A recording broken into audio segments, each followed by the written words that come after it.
Dylan Moore, welcome. Well, thanks for. I'm glad to be here. Thanks, John, for the invitation. Yes, sir. Yes, sir. Where are you joining us from this overcast Connecticut afternoon? Overcast isn't even the right word. The fog is like pea soup here. I can look out the window. I'm over in Western Washington State. Oh wow. Okay, so continent away there. Yes. How long have you been there for? I grew up here. I traveled at some point for about 4 years of my life. I lived in Vermont for about a year, right next to you, and then I ended up living in Austria for about 2.5 years. But outside of that, I've been here in Washington. I get the feeling the culture of Vermont and Washington is similar. I get the kind of libertarian kind of flavor. Is that fair? No, I mean more towards the left in Washington, I would imagine, than libertarian. Yeah, and things are a lot more laid back in Vermont. I mean, if I told you where I lived, the city, you would just be like, oh yeah, that's just Seattle, right? We here don't consider it Seattle, but someone from across the country, it's a greater blob of Seattle, right? And the people in Seattle are really passive aggressive. I hate going to Seattle. I mean, the homeless drug issue aside, I mean, just the passive aggressive attitude in Seattle just drives me absolutely up the wall. And it's really tense here. The traffic is atrocious if you get stuck in it. And when I was in Vermont, the only traffic I ever saw was leading up to Christmas trying to get into Burlington. Right? And everybody is just way more laid back out there. So on the flip side of that, the nature here is a bit more majestic. Like Vermont is very, very beautiful, but it's kind of like this soft rolling hill beautiful. Here it's just like mountains, ocean. So this is, I mean, in all my travels, I maybe I'm prejudiced, but this is the most beautiful place I've ever seen in terms of nature where I grew up. Wow. And I didn't know until I traveled around. And you haven't been to Austria, no less. So yes, that's saying something. Yeah. So, Don, tell us a bit about yourself. Now that we know a smidge, tell us a bit more about your background, your education, work stuff. Oh God, this is just a constantly changing story. So, I went to university. I graduated in 2009. I guess. I don't know. Am I officially old yet? I don't know if I'm officially old yet. I got gray hair. I majored in chemistry. And I had a job lined up. I was an intern while I was in college at an oil refinery up north as a laboratory technician, and I could still be working there because it was a guaranteed job upon graduation. And I hated it. It was so boring, and I felt like a monkey could be trained to do what I was doing. Right? Okay, I got the science degree, and technically there's a lot of science with what we're doing, but in terms of the practicality, it's like, take the sample, put it in the vial, put the file in the instrument, press the button, wait 40 minutes, write the number down, put it in the computer. Do that for 30 years or 40 years, right? I couldn't take it. And so I ended up quitting, running away screaming. And that's kind of what started the adventure phase for me. I ended up becoming a Shinto shrine attendant. It recently closed, but there's a Shinto shrine near here. And I became very heavily involved in Shinto. I can still, from memory, pray in ancient Japanese, right?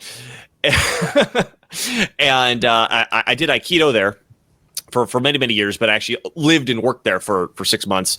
And then after that, I bought a one-way plane ticket to Vermont. I stayed there for about a year. I ended up getting this job at this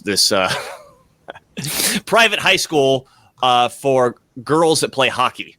And they took only like 40 girls from around the country that they came here because they wanted hockey scholarships. I think was the main thing, and they needed teachers there because they took these girls out from their local places. So I taught math and chemistry there. That was only 5 months out of the year, and when that was over, I got bored in Vermont, and I said I'm going to buy a one-way plane ticket to Europe. Ended up staying there for 2.5 years. I mean, I don't want to get bogged down in Europe stories. And when I came back, I didn't want to go back to working at an oil refinery, so I started thinking, I got to think outside the box. I got to start thinking financially. and which was very painful for me. I'd never thought that way. And I ended up doing a couple of real estate deals. I started getting into like real estate investment education, went through some of the guru stuff. And they weren't unsuccessful, but they weren't hugely profitable real estate deals. And then I've now moved on to business acquisitions. I did my first business acquisition a little over a year ago in the healthcare industry. I don't want to give too many details about it, but I've got about 40 employees now, and I looking to grow. So right now I'm on the path of business acquisition, and then on the side we got Irida TV, which you can see part of it, of it back there. And we like to talk about philosophy. We like to talk about intellectual self-defense. We like to talk about history. We like to talk about economics. Occasionally we get into stuff like spirituality. And I don't know. Was that a quick enough run through the whole gamut? I think it's a good setup there for certain. I'm always impressed, not in a good way, in our education in this country, how, and I have similar bouncing around in my life. I'm always impressed in that way that we can go through whatever 15 years with college and all this stuff and know nothing. I know nothing. And we're going to talk a little bit about that, but also to not even, I guess amongst that nothing, to not even know what we want to do by our mid-20s. And and part of that's the journey of life and the adventure of life. But it seems to happen a lot in this country that people, they come through you see it with teachers too. You'll have a teacher certificate in hand, and you got the whole myself. Yeah, and then you come in the classroom and you hate teaching because you haven't done it until like your last semester. I hated working in a lab. I'm a chemistry major. Yeah. But so interesting. You have Irida TV. We have Apocatastasis here. So both Greek words. What does Irida mean in that language? It literally means iris, like the iris in your eye. And I was just going to say that the logo here it's a half joke, half something meaningful. So we've got the all-seeing eye motif going on back here, right? And half of it's a joke because I have a cohort. Me and my cohort, Nima Major, just get an absolute kick when someone's just like, look, these guys work for the Rothschilds. They have this all-seeing. I mean, it just cracks us up, right, when that happens. But on the more serious side is I don't think, I jokingly say our Illuminati overlords. I don't think our Illuminati overlords should have a monopoly on a symbol that represents wisdom. Yeah, so I mean, I can use it too. Yeah, I've in my career with teaching, I occasionally like to troll certain groups because with any knowledge, there's always the danger of pride, and you see it in the, I don't know what it calls itself now, the truth community or the research community. Sometimes people, they can't take a joke, and oh golly, you were in Austria, no less. My goodness, you must be Illuminati, Bavarian or whatever, Illuminati. I did. Well, that was Germany in Ingolstadt, and I did hitchhike through Ingolstadt at one point. So there you go. I actually put it on my like I didn't have to go that way. I decided to go that way just because I knew that was the birthplace of the Bavarian Illuminati, and I just wanted to say I went through it. So clearly we're making connections. No, it's good that you have that sense of humor too, because everyone needs to have that. And a good point about bad guys not having a monopoly on symbols and things. Well said there. Now, in your show there, Dylan, and then in our own preparation for this meeting, you mentioned a particular scholar from the last century and a particular book of his. And speaking of the truth community, another book of his, Tragedy of Hope, is well known. But tell us about the author and the book, and that'll be a good launching pad. Well, I don't know how much of a position I am to be able to give biographical information about the author. I mean, Carroll Quigley, who was, if I remember correctly, like the official historian for the CFR, the Council on Foreign Relations, at some point. I think those are the details. And he wrote this book called Tragedy and Hope, came out in like 66 or 68 or something like that. And it's this, 4 million page book, 1,300 and something with tiny font and no margins. And almost everybody seems to hyper focus on page 950, where there's this part where Carroll Quigley says something to the effect of, oh yeah, by the way, there is some secret group running everything. And I actually agree with them because, maybe I don't like their means, but I like their goals or whatever. And everybody jumps up and down and goes, see, here's the proof. Well, okay, maybe. But they completely ignore the fact that the guy is this brilliant historian, just absolutely brilliant historian. And first of all, the Tragedy and Hope is kind of a page turner. I mean, it's a commitment, but it's very. There's a couple parts in there where he starts getting into like dry economic numbers or something. But for the most part, did you ever want to learn about Japanese economy in the 1920s? Well, he's exactly. Well, and then he writes it in a way where like I'm actually interested in while I read this. Wow. He wrote another book called Evolution of Civilizations, which after I read it, I realized I should have read that one first before I read Tragedy and Hope, because in Evolution of Civilizations, he explains how he analyzes history. And in Tragedy and Hope, that's what he's actually doing. And if I could sum it up, actually, let me back up. There's some biographical information from that Quigley wrote himself in Evolution of Civilizations. He was a biochemistry major that switched to history like in his junior year. That's interesting, just off the cuff, because in the frame you can see some of Will Durant's story of civilization, and he has spent a time in the natural sciences as well before turning his pen towards history. So that's an interesting parallel in the 20th century, two authors. It is. And then Quigley points out that So obviously he's taking kind of the scientific rigor and applying it to history. That's the point I wanted to make with that, right? And he points out that most of history, as we know, is names and dates. And he says that because names and dates are collections of facts, however, there's an infinite number of facts. If we wanted to, on any subject anywhere, we could sit there and continue gobbling up and continue researching an infinite number of facts. And he said, at some point we have to say, okay, we've got enough to do what? Well, he said, I'm going to explain what the what is. The what is to try to draw principles so we can, it's one thing to know history because, okay, it's trivia. It's another thing to say, I understand better how institutions work so I can understand better how the institutions in a modern day work. And he said that historians typically turn, I want to repeat this correctly. Sure.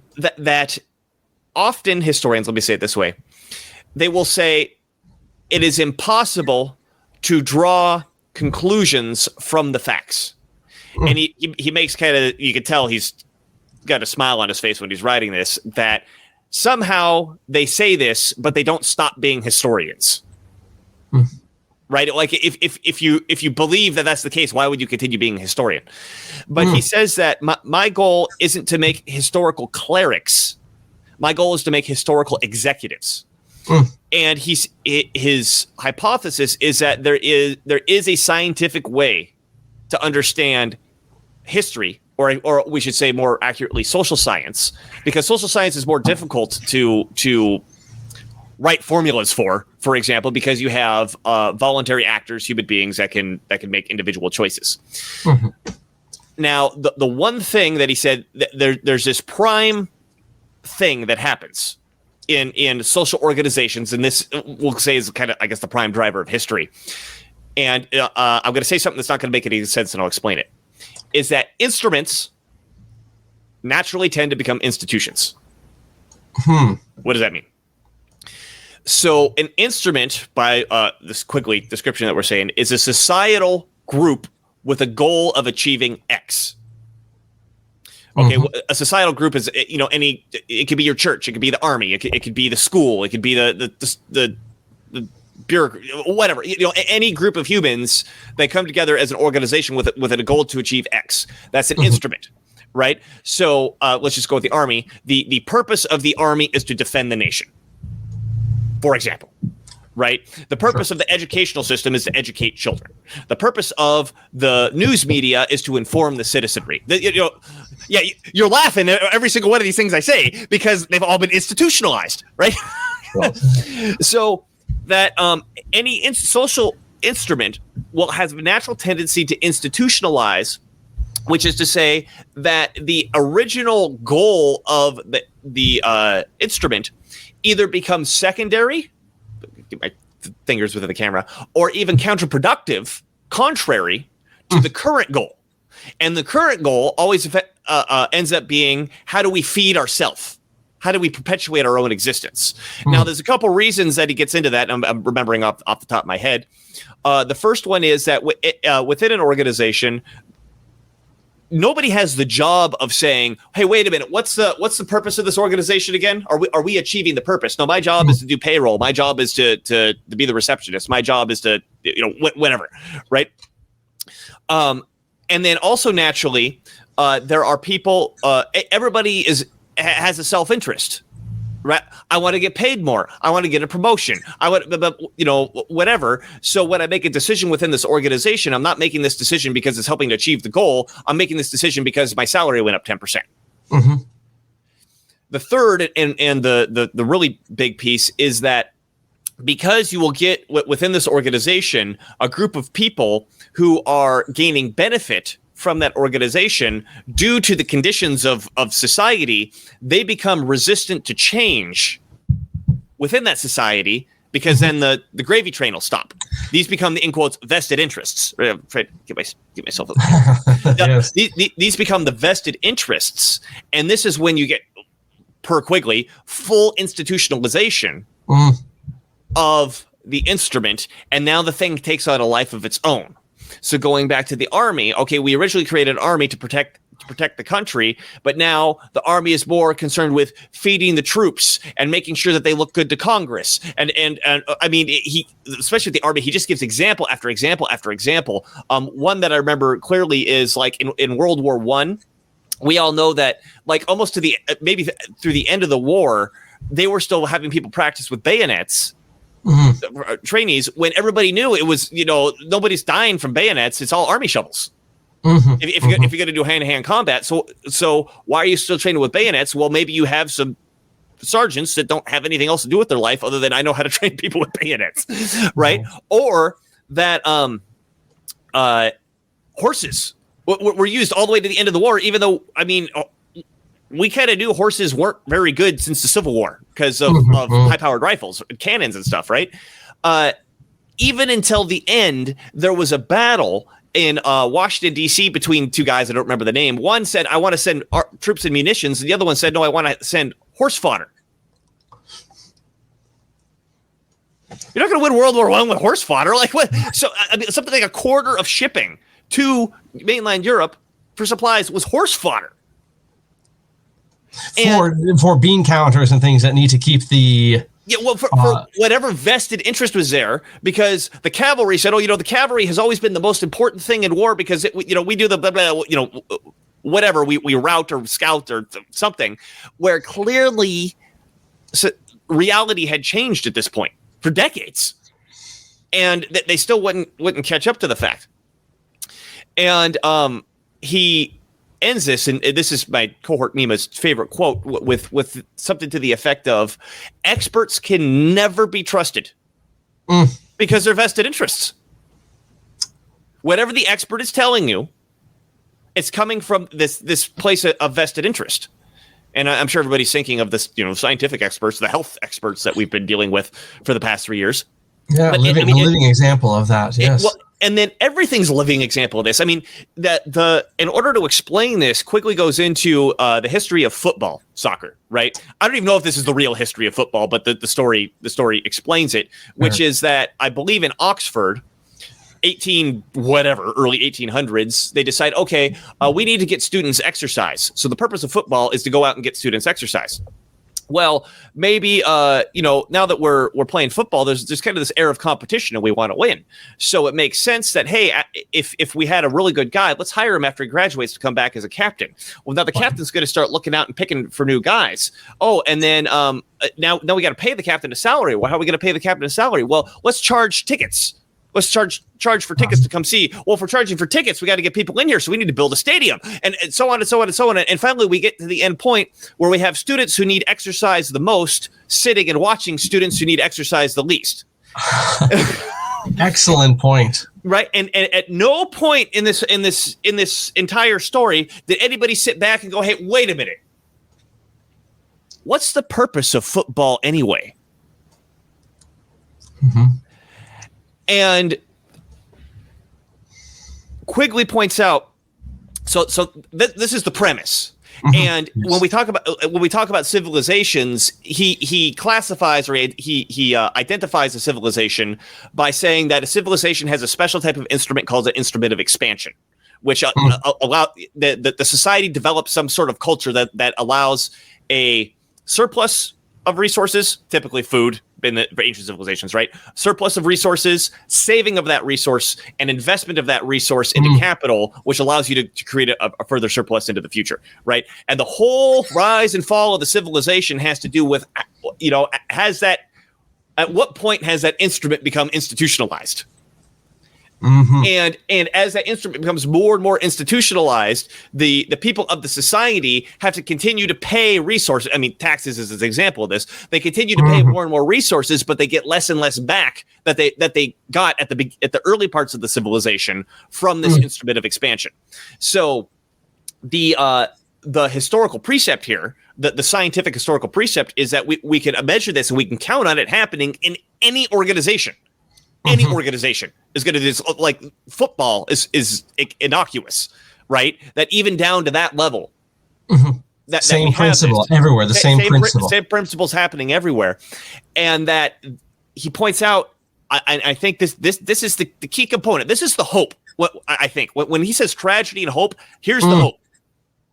The hope is this is not a deterministic process. If we can recognize that it's happening, we can address it.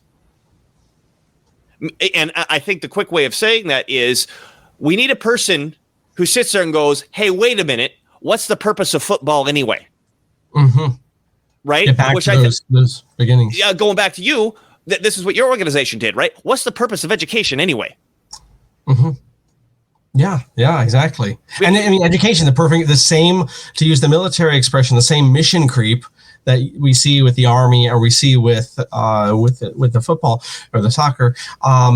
It's the same in education too. And you bring up that point. What are we even doing this for? And then you create testing, right? You're testing to see if the students know, and then next thing you know, the whole structure. The testing's the most important thing. Like we got to get these tests. I remember that the standardized tests when I was in high school. It's like, what is this for? Why are we doing this? Well, the state wants it. Okay, yeah. Yeah, I mean, you can see obviously that's the history of religion again and again and again in so many traditions. The same, the reform movements, and then the breakdowns, and it is a fundamental principle that Quigley's bringing up and that you're conveying to us so crisply, Dylan. And what's interesting too is, until we met just now, I knew Tragedy and Hope, and I knew of the Anglo-American Establishment. I haven't actually read that one. I have it in my library. I have not read it.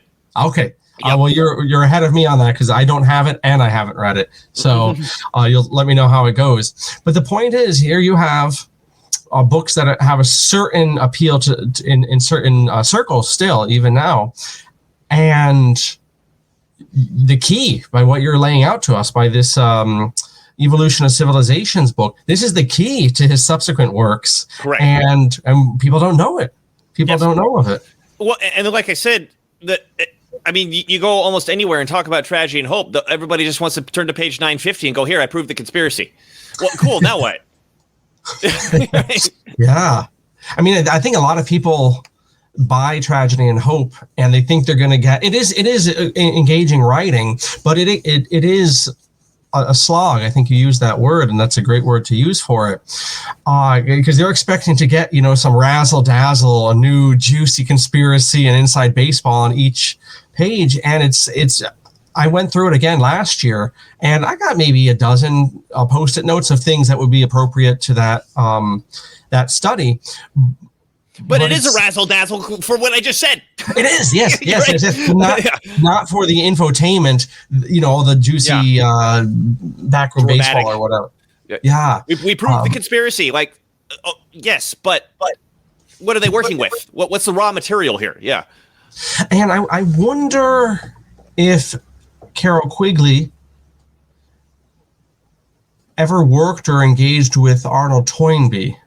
Well, he actually...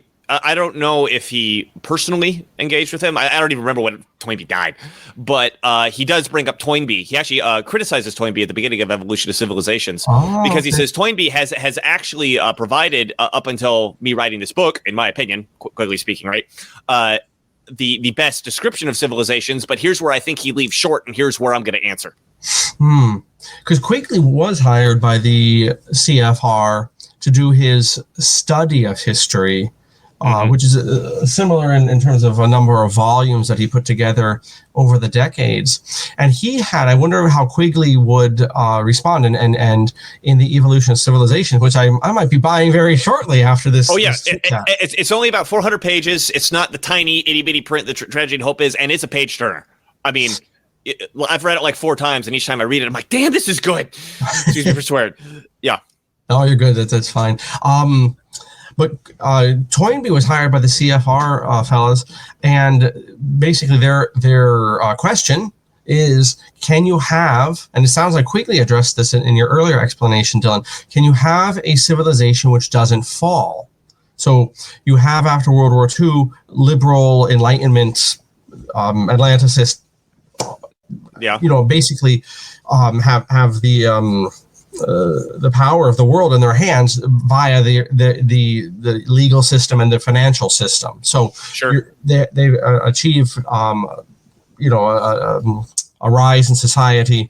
Okay, you have the Soviets too, but that's kind of a mutation of certain aspects of the Enlightenment. So you have the West, and there it is on top. How do we, not fail like all of these other civilizations? And that was Toynbee's work in these things. And in a nutshell, he says that if you can, every civilization until this worldwide liberal civilization after World War II, every one of them had an outside border. They had an outside border with potential enemies on those borders. So if you could neutralize the barbarians on the border, if you could find a way to neutralize it, which you kind of seem to after World War II, because everything's on the legal financial system. Okay, so now you don't have outside bordered barbarians. Okay. And then he says something else that's always done in civilizations is the internal proletariat, is his language. All right, there's always, when there's been a flip over, there's always been some internal group which has been pissed off at the power structure and organizes and metastasizes, and then by fits and starts, like Christianity, or in a big exertion of power, like the Muslim caliphate, is able to overturn the ruling order. Although the caliphate, I'm thinking, also very quickly went into the same patterns of institutionalization as did Christianity. But the point is, though, if you could neutralize the outside guys and your discontent on the inside, you would have a civilization that would never die. You would have the end of history, like Fukuyama says. How does Quigley might speak to that, Dylan? Well, I'll speak to it based on what I've read from Quigley. I don't know how. Yes. Himself, right? But those are not addressing the core issue. So, the barbarians are the easier aspect to address. So, when it comes to barbarians, outside invaders, right, is that when outside invaders come in, if a civilization is at the beginning stages, he's got 7 stages of civilization, right? If it's at the beginning stages, it never wipes out the civilization. Now it can change it, like it can modify it, but the core aspect of the civilization doesn't change. Once it gets to the end, So once you're in stage 6, which he calls decay, once the invaders come, nobody cares about defending the concept, the ideals of the civilization, and that's what wipes it out. And the core thing is this instrument of expansion. Do you get rewarded for engaging with the civilization or not? Now, I think classical civilization is kind of this midpoint between like ancient Sumerian civilization, where we don't have a lot of details, and modern civilization, where we kind of have too many details. He points that the instrument of expansion of classical civilization was actually slavery.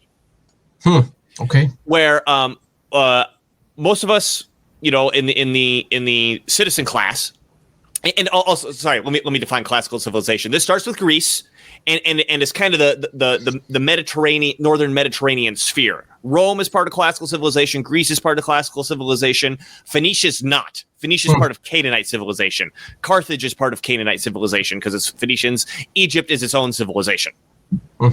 Okay, so Greece is the core, and Rome is what he calls universal empire, because there'll be a core civilization, and the core has a tendency to go through, or not tendency, it goes through these phases sooner than the periphery, and somewhere on the periphery, because materialistic goods spread faster than intellectual concepts, they have more vigor and less restraint. So at some point the society on the periphery of the civilization comes through and conquers the whole thing. Rome was an example of that. So now, slavery was according to Quigley, the instrument of expansion, which is to say, okay, you and I, we own farms. We got 20 slaves or something. We work with the slaves on the farm, and the profits accrue to us, the landowners. So you and I are personally invested in making sure that our slaves create enough for there to be surplus. This kind of goes back, to the story of Cincinnatus. This is 500 BC or whatever the heck it is, right? Okay, the barbarians are invading. We need to have a dictator because we don't have time for all this slow bureaucratic stuff. Cincinnatus goes out, 16 days, wipes the guys out, says, and he had like 3 months, 6 months or something under his office. He could have stayed, and he said, I'm giving it up. I win. I'm going back and farming. Who's whether or not this actually happened, who knows? But that's the myth that Rome lived by. That really accentuates, is that the word I want? Elucidates. I think elucidates is a better word. That really elucidates what I'm describing here, which is that, okay, there's this relationship between the landowner and their slave, and the landowner and the land, to really produce a surplus that goes to the landowner. Now, we get past, I think, we're getting past the Punic Wars. We're getting kind of closer to, Sulla area, 120 BC, if I remember this correctly. And we start seeing this switch to, okay, the generals, you had to be a citizen and a landowner to be a soldier originally. Then it switches to, okay, I'll just conscript whoever is willing to join. Or I'll just, not conscript, but I'll take whoever's willing to join. So these people go off to war, and because the institutionalization is happening, they come back and they find that their lands have been sold, foreclosed on. So now you have these huge latifundia with big slave gangs working for an absentee owner. And the absentee owner is not interested in taking that money and developing infrastructure. He just wants it to lavish on himself. Meanwhile, you have all these homeless veterans running around, right? So now, originally, if you participated, if you weren't a slave, right? That's a big part of this description, right? If you weren't a slave and you participated in what you were supposed to do, which is, I'm supposed to get this farm, I'm supposed to have these slaves, I'm supposed to participate in the Roman ideal, you were rewarded for that. At some point, you weren't. And the way that civilization usually deals with that is they say, okay, we're going to start a bunch of imperialist wars to A, have something for these people who are now unemployed to do, and B, to try to get the resources to make up for the fact that the instrument of expansion is not paying what it used to. Well, it's not so much to see that at some point that becomes untenable.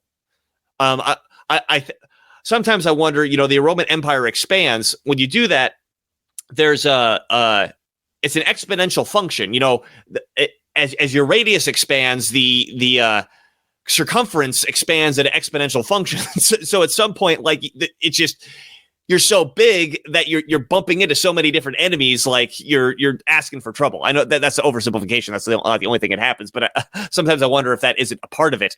That so now you have this massive empire, but nobody cares about the ideal anymore.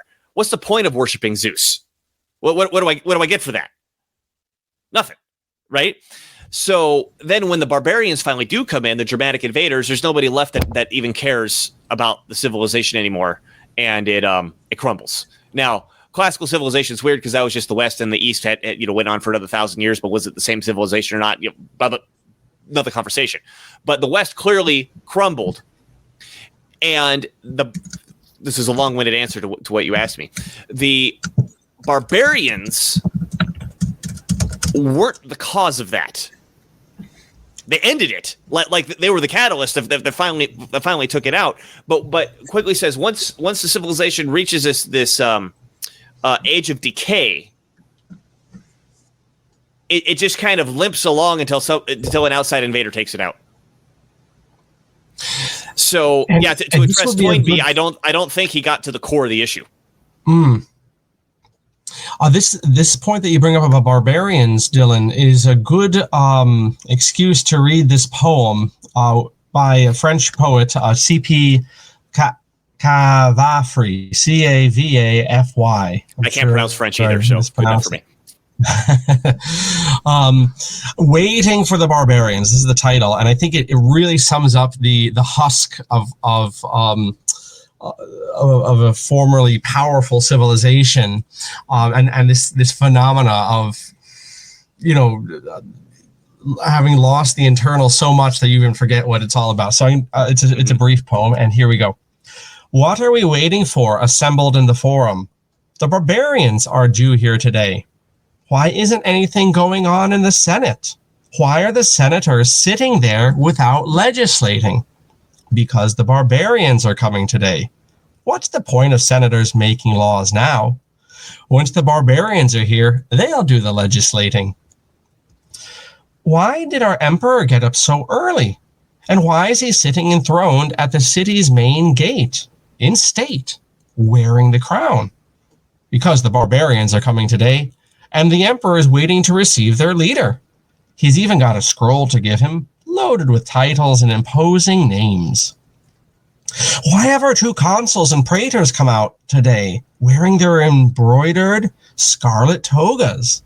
Why have they put on bracelets with so many amethysts, rings sparkling with magnificent emeralds? Why are they carrying elegant canes, beautifully worked in silver and gold? Because the barbarians are coming today, and things like that dazzle the barbarians. Why don't our distinguished orators turn up as usual to make their speeches, say what they have to say? Because the barbarians are coming today, and they're bored by rhetoric and public speaking. Why this sudden bewilderment, this confusion, how serious people's faces have become? Why are the streets and squares emptying so rapidly, everyone going home, lost in thought? Because night has fallen, and the barbarians haven't come. And some of our men just in from the border say that there are no barbarians any longer. Now, what's going to happen to us without barbarians? Those people were a kind of solution. So I thought that was a perfect cherry on top to the points you were bringing up. Right. Yeah. There's no culture here for us to defend anymore. We were just hoping that these guys could take care of it for us. Bingo. Bingo. Yes. So I had kind of staunched to where you were going there. So we had laid out a lot of this classical civilization. Does Toynbee have some other later groups that he uses the similar ideas of the cycles and so forth, Dylan? Toynbee or Quigley? Excuse me, Quigley. Yeah. Okay. So sorry, I got stuck on Toynbee. I'm like, I don't know anything that Toynbee said. What was the question? Yes. Are there later groups of people than the Romans and the Greeks that the same principle applies for Quigley? Oh yeah, for sure. I mean, I should have had books upstairs. I should have had it with me. But he's got a list of every civilization that he identifies that ended, and like here are the invaders. So ancient Sumeria, Alexander the Great got a few numbers under his belt, right? So Alexander the Great took out Canaanite civilization. Kinda. I mean, Phoenicia was left over Carthage was left over in West Africa. But I mean, he took out the Levant, he took out Egyptian civilization, and he took out Sumerian civilization because all three of these were in decay. So Greeks took that out.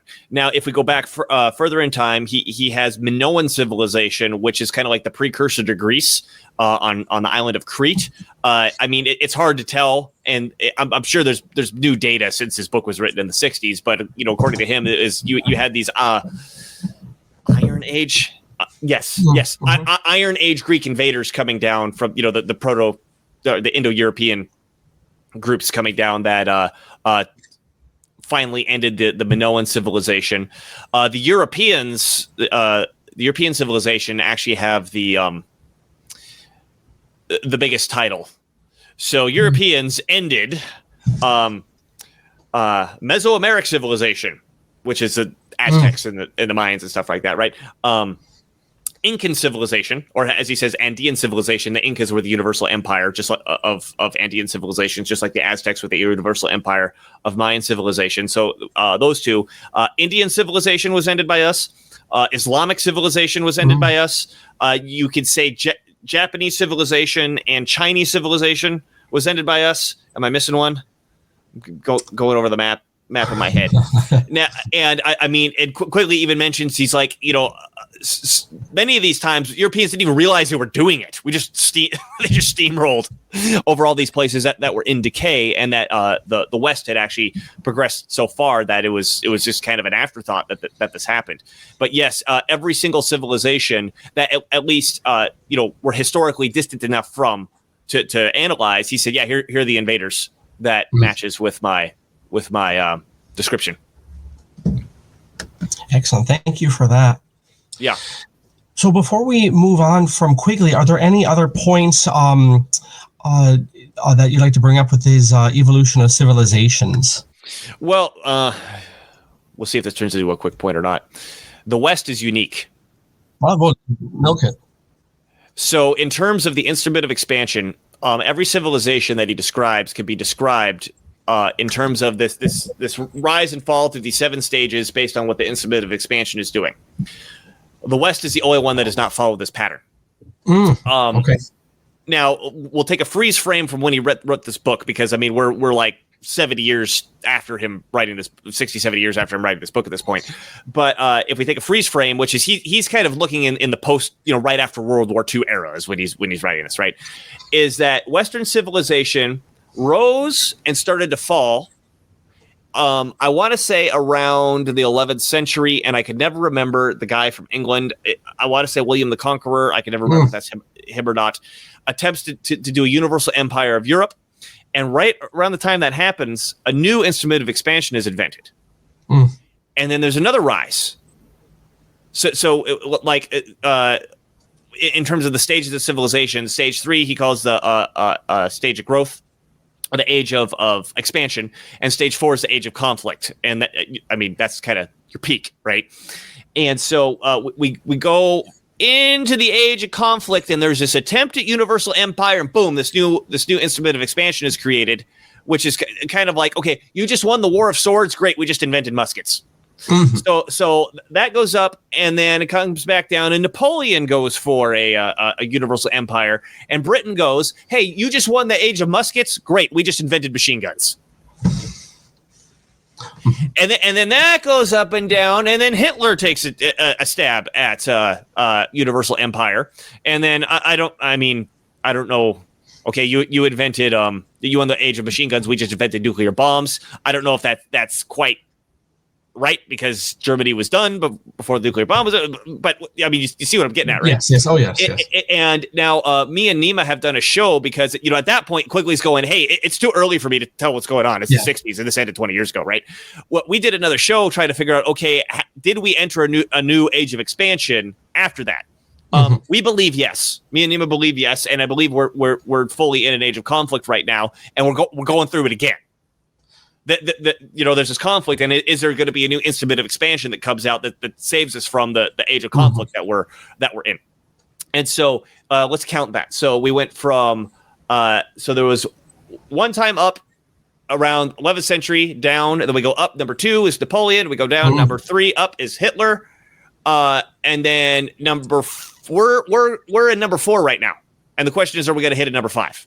And I don't know, but we argue that the fight is now, and it's not.